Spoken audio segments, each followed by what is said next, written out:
प्रिय विद्यार्थी, अजीज़ी तालिब इल्म YouTube channel SK online study time में आप सभी का स्वागत व खैर मक़दम है। इस वीडियो में कक्षा 9 के विज्ञान विषय में अध्याय 7 जीवों में विविधता के अंतर्गत एनिमेलिया वर्ग के जंतुओं के विषय में व्याख्या सहित अध्ययन करेंगे एवं अध्ययन के पश्चात प्रश्नों के उत्तर की जानकारी प्राप्त करेंगे। तो यदि आप इस चैनल पर नए आए हैं या अभी तक इस चैनल को सब्सक्राइब नहीं किए हैं तो पाठ शुरू होने से पहले कृपया इस चैनल को सब्सक्राइब कर लें। आज हम लोग 7.5 में एनिमेलिया वर्ग के जंतुओं का व्याख्या सहित अध्ययन करेंगे एवं इन्हें उपवर्गों में किन लक्षणों के आधार पर वर्गीकृत किया गया है इसकी जानकारी प्राप्त करेंगे। तो शुरू करते हैं। 7.5 एनिमेलिया। इस वर्ग में यूकैरियोटी, बहुकोशिक और विषमपोषी जीवों को रखा गया है। इनकी कोशिकाओं में कोशिका भित्ति नहीं पाई जाती। अधिकतर जंतु चलायमान होते हैं। शारीरिक संरचना एवं विभेदीकरण के आधार पर इनका आगे वर्गीकरण किया गया है। 7.5.1 पोरीफेरा। पोरीफेरा का अर्थ छिद्रयुक्त जीवधारी है। ये अचल जीव हैं जो किसी आधार से चिपके रहते हैं। इनके पूरे शरीर में अनेक छिद्र पाए जाते हैं। ये छिद्र शरीर में उपस्थित नाल प्रणाली से जुड़े होते हैं, जिसके माध्यम से शरीर में जल, ऑक्सीजन और भोज्य पदार्थों का संचरण होता है। इनका शरीर कठोर आवरण अथवा बाह्य कंकाल से ढका होता है। इनकी शारीरिक संरचना अत्यंत सरल होती है, जिनमें ऊतकों का विभेदन नहीं होता है। इन्हें सामान्यतः स्पंज के नाम से जाना जाता है, जो बहुधा समुद्री आवास में पाए जाते हैं। उदाहरणार्थ साइकॉन, यूप्लेक्टेला, स्पंजिला इत्यादि। कुछ उदाहरण चित्र 7.12 में दर्शाए गए हैं। चित्र 7.12 में पोरीफेरा जंतुओं का चित्र दर्शाया गया है। पोरीफेरा समूह के जंतु बहुकोशिक होते हैं, परंतु अंग का विभेदन नहीं होता है।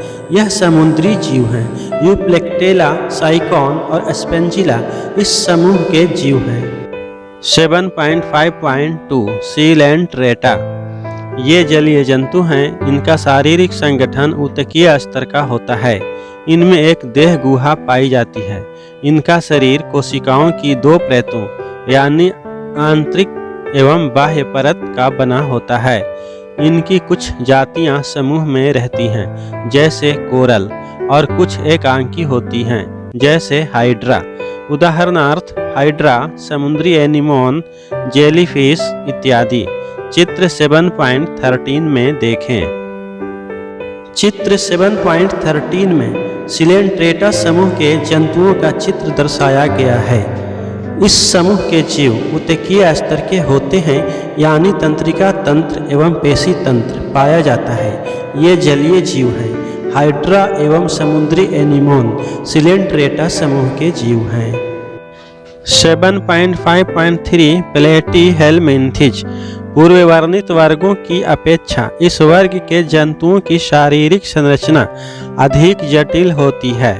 इनका शरीर द्विपार्श्व सममित होता है, अर्थात शरीर के दाएं और बाएं भाग की संरचना समान होती है। इनका शरीर त्रिकोरक ट्रिप्लोब्लास्टिक होता है, अर्थात इनका ऊतक विभेदन 3 कोशिकीय स्तरों से हुआ है। इससे शरीर में बाह्य तथा आंतरिक दोनों प्रकार के स्तर बनते हैं तथा इनमें कुछ अंग भी बनते हैं। इनमें वास्तविक देह गुहा का अभाव होता है, जिसमें सुविकसित अंग व्यवस्थित हो सकें। इनका शरीर पृष्ठधारीय एवं चपटा होता है, इसलिए इन्हें चपटे कृमि भी कहा जाता है। इनमें प्लेनेरिया जैसे कुछ स्वच्छंद जंतु तथा लीवर फ्लूक जैसे परजीवी हैं। उदाहरण के लिए चित्र 7.14 देखें। चित्र 7.14 में प्लेटीहेलमिन्थेज समूह के जीव का चित्र दिया गया है। इस समूह के जीवों को चपटे कृमि कहा जाता है। इनके शरीर द्विपार्श्व सममित होता है, यानी इनके शरीर दाएं और बाएं दो भागों में बंटी होती है, जिनकी संरचना आपस में समान होती है। साथ ही इनका शरीर त्रिकोणिक होता है, यानी त्रिस्तरीय होता है। प्लेनेरिया, लीवर फ्लूक और टेपवर्म प्लेटीहेल्मिन्थीज समूह का जीव है। 7.5.4 नेमिटोडा, ये भी त्रिकोरक जंतु हैं तथा इनमें भी द्विपार्श्व सममित पाई जाती है, लेकिन इनका शरीर चपटा न होकर बेलनाकार होता है। इनके देह गुहा को कुटसिलोम कहते हैं। इसमें ऊतक पाए जाते हैं, परंतु अंग तंत्र पूर्ण विकसित नहीं होते हैं। इनकी शारीरिक संरचना भी त्रिकोणिक होती है। ये अधिकांशतः परजीवी होते हैं। परजीवी के तौर पर ये दूसरे जंतुओं में रोग उत्पन्न करते हैं। उदाहरणार्थ गोल कृमि, फाइलेरिया कृमि, पिन कृमि इत्यादि। कुछ उदाहरण चित्र 7.15 में दिखाए गए हैं। चित्र 7.15 में नीमेटोड यानी एस्कहेल्मिन्थीज समूह के जीव एस्केरिस एवं उचेरिया का चित्र दिया गया है। 7.5.5 एनिलीडा, एनिलीड जंतु द्विपार्श्व सममित एवं त्रिकोणिक होते हैं। इनमें वास्तविक देह गुहा भी पाई जाती है। इसमें वास्तविक अंग शारीरिक संरचना में निहित रहते हैं, अतः अंगों में व्यापक भिन्नता होती है। यह भिन्नता इनके शरीर के सिर से पूंछ तक एक के बाद एक खंडित रूप में उपस्थित होती है। जलीय एनिलीड अलवण एवं लवणीय जल दोनों में पाए जाते हैं। इनमें संवहन, पाचन, उत्सर्जन और तंत्रिका तंत्र पाए जाते हैं।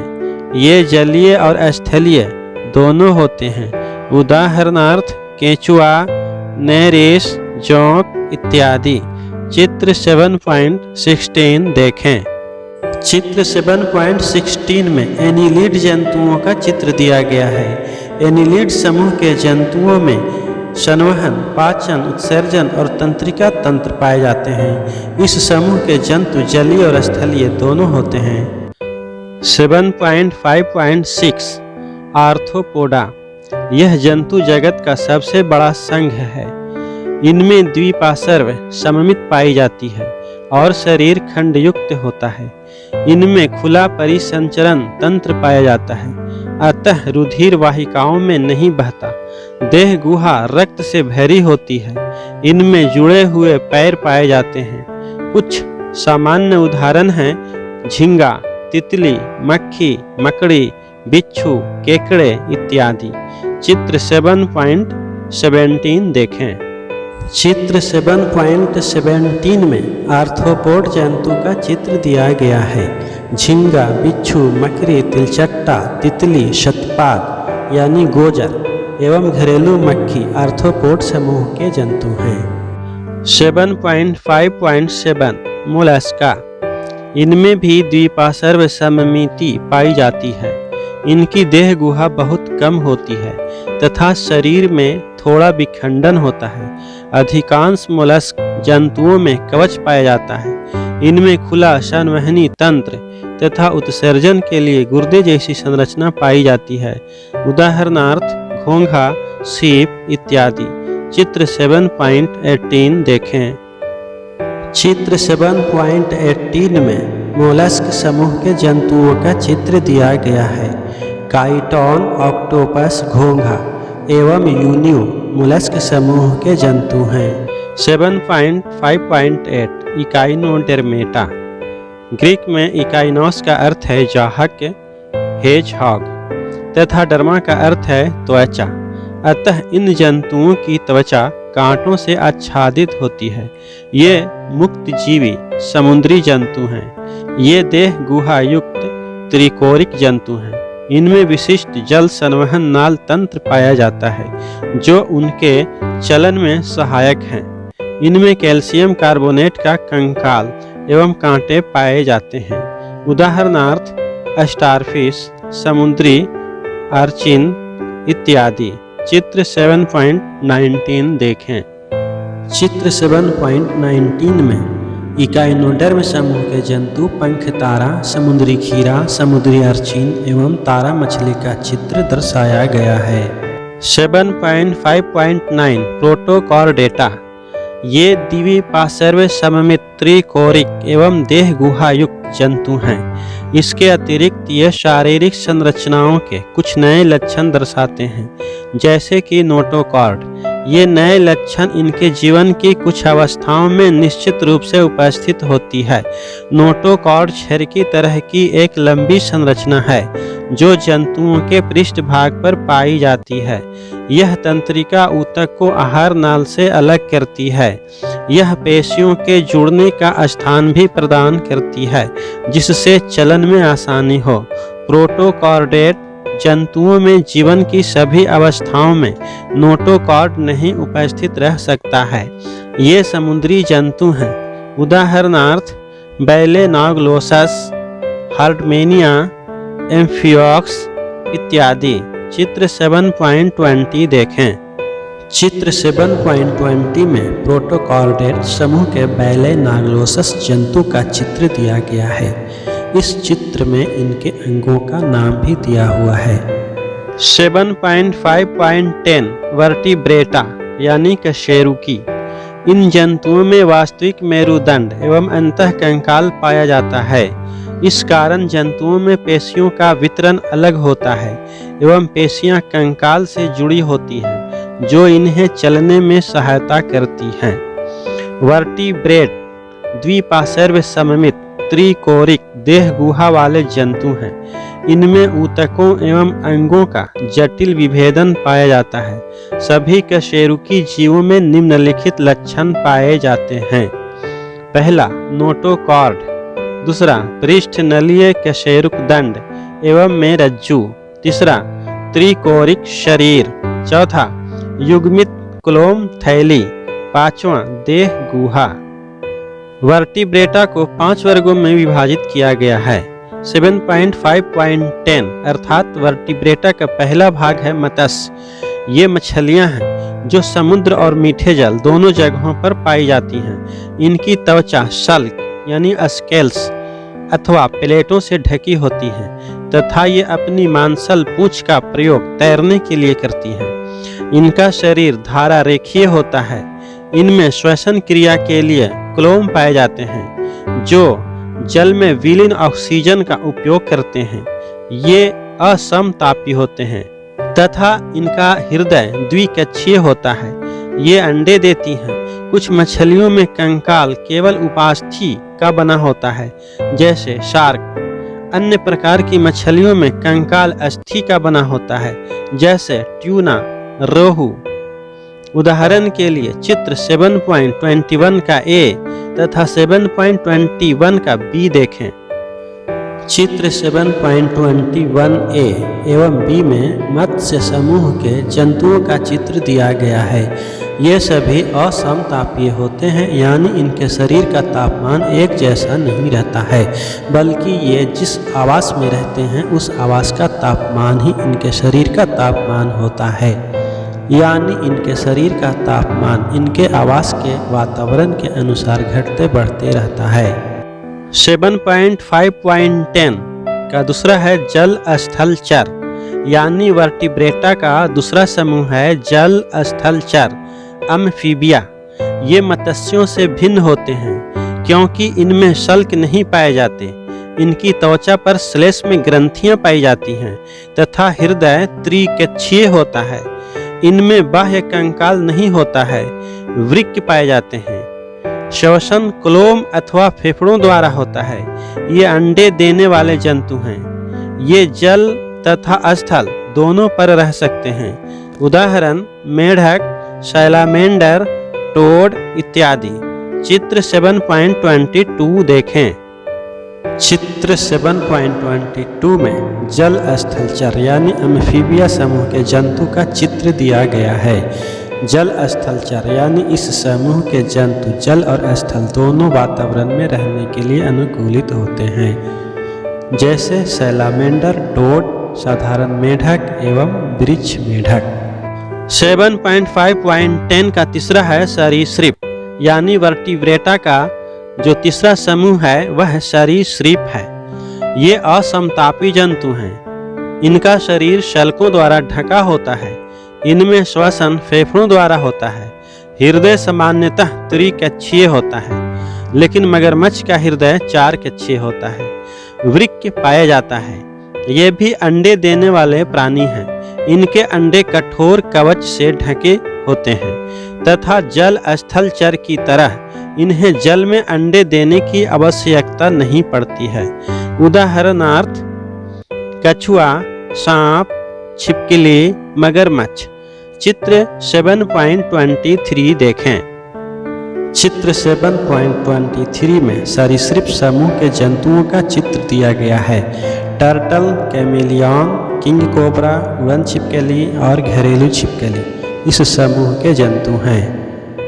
7.5.10 का चौथा समूह है पक्षी यानी वर्टिब्रेटा का चौथा समूह पक्षी है। ये समतापी प्राणी हैं। इनका हृदय 4 कक्षीय होता है। इनके 2 जोड़ी पैर होते हैं। इनमें आगे वाले 2 पैर उड़ने के लिए पंखों में परिवर्तित हो जाते हैं। शरीर पैरों से ढका होता है। श्वसन फेफड़ों द्वारा होता है। इस वर्ग में सभी पक्षियों को रखा गया है। उदाहरण के लिए चित्र 7.24 देखें। चित्र 7.24 में पक्षियों का चित्र दिया गया है। इनके हृदय 4 कक्षीय होता है तथा श्वसन फेफड़ों के द्वारा होता है। 7.5.10 का 5वां समूह है स्तनपायी यानी वर्टिब्रेटा का 5वां समूह स्तनपायी है। ये समतापी प्राणी हैं। हृदय 4 कक्षीय होता है।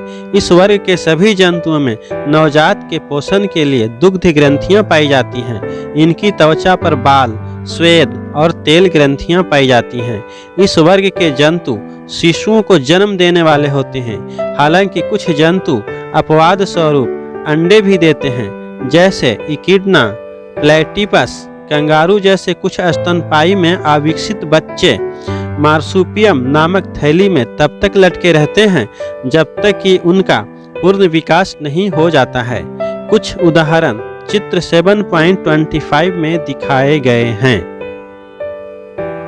चित्र 7.25 में स्तनपायी समूह के जंतुओं का चित्र दिया गया है। ये विकसित तथा जटिल जंतु कहलाते हैं। एनिमेलिया वर्ग समूह के जंतुओं को 10 उपवर्ग में वर्गीकृत किया गया है। Porifera, coelenterata, platyhelminthes, nematode, annelid, arthropod, mollusc, echinoderm, protochordate एवं वर्टिब्रेट यानी कशेरुकी। वर्टिब्रेट यानी कशेरुकी जंतुओं को भी 5 समूह में वर्गीकृत किया गया है। मत्स्य, जल स्थलचर, सरीसृप, पक्षी एवं स्तनपायी। अब हम लोग अध्ययन के आधार पर दिए गए प्रश्नों के उत्तर की जानकारी प्राप्त करेंगे। प्रश्न संख्या 1, पोरीफेरा और सिलेंट्रेटा वर्ग के जंतुओं में क्या अंतर है? उत्तर, पोरीफेरा वर्ग के जंतुओं के लक्षण। यह छिद्रयुक्त जीवधारी है। ये कोशिका स्तर के जीव, सेलुलर लेवल ऑफ ऑर्गेनिज्म हैं। ये अचल जीव हैं जो किसी आधार से चिपके रहते हैं। इनके शरीर में नाल प्रणाली, कैनाल सिस्टम होती है तथा शरीर कठोर आवरण से ढका रहता है। उदाहरण यूप्लेक्टेला, साइकोन आदि। इनके शारीरिक संरचना में कम अंतर होता है। सिलेंट्रेटा वर्ग के जंतुओं के लक्षण। इनके शरीर में देह गुहा पाई जाती है। ये उत्तकीय स्तर के जीव हैं। ये जलीय जंतु हैं जो अकेले या समूह में पाए जाते हैं। इनका शरीर कोशिकाओं की 2 परतों आंतरिक एवं बाह्य का बना होता है। इनके शरीर में नाल प्रणाली नहीं होती। उदाहरण हाइड्रा, समुद्री एनीमोन। इनके शारीरिक संरचना में अधिक अंतर होता है। प्रश्न संख्या 2, एनिलिडा के जंतु आर्थ्रोपोडा के जंतुओं से किस प्रकार भिन्न हैं? उत्तर, एनिलिडा वर्ग के जंतुओं के लक्षण। इनमें वास्तविक देह गुहा पाई जाती है। इनके पैर जुड़े हुए नहीं होते। इनमें बाह्य कंकाल अनुपस्थित होते हैं।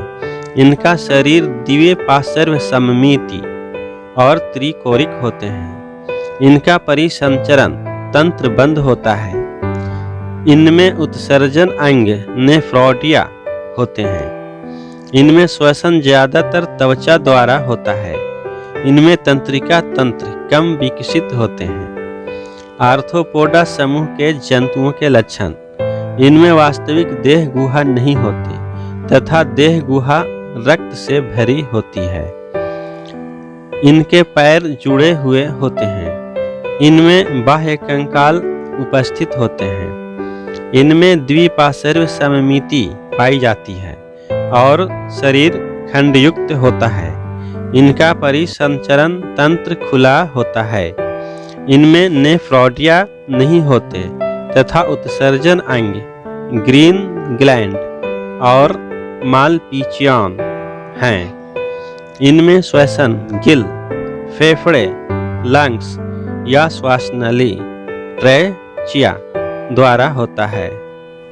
इनमें तंत्रिका तंत्र अच्छी तरह से विकसित होते हैं। प्रश्न संख्या 3, जल स्थल चर और सरीसृप में क्या अंतर है? उत्तर, जल स्थल चर यानी एम्फीबियंस वर्ग के जंतुओं के लक्षण। त्वचा पर सल्क नहीं होते। जल तथा थल दोनों में रहते हैं। ये जल में कवच रहित अंडे देते हैं। इनमें बाह्य निषेचन क्रिया होती है। इनमें श्वसन क्लोम या फेफड़ों द्वारा होता है। इनका हृदय त्रिकक्षीय होता है। उदाहरण, मेंढक, टोड, सैलामेंडर आदि। सरीसृप रेप्टिलेस वर्ग के जंतुओं के लक्षण। त्वचा पर सल्क होते हैं। ये जल तथा थल में अलग अलग रहते हैं परंतु उभयचर नहीं हैं। ये जल से बाहर कवच युक्त अंडे देते हैं। इसमें आंतरिक निषेचन क्रिया होती है। इनमें श्वसन फेफड़ों द्वारा होता है।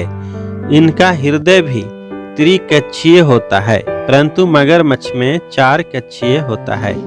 उदाहरण, सांप, कछुआ, छिपकली तथा मगरमच्छ आदि। प्रश्न संख्या 4, पक्षी वर्ग और स्तनपायी वर्ग के जंतुओं में क्या अंतर है? उत्तर, पक्षी वर्ग के जंतुओं के लक्षण।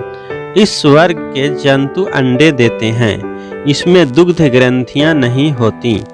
इनके शरीर परों से ढके होते हैं तथा त्वचा पर स्वेद और तेल ग्रंथियां नहीं होती। इनमें दांत रहित चोंच होते हैं। इनमें कर्ण पल्लव नहीं होती।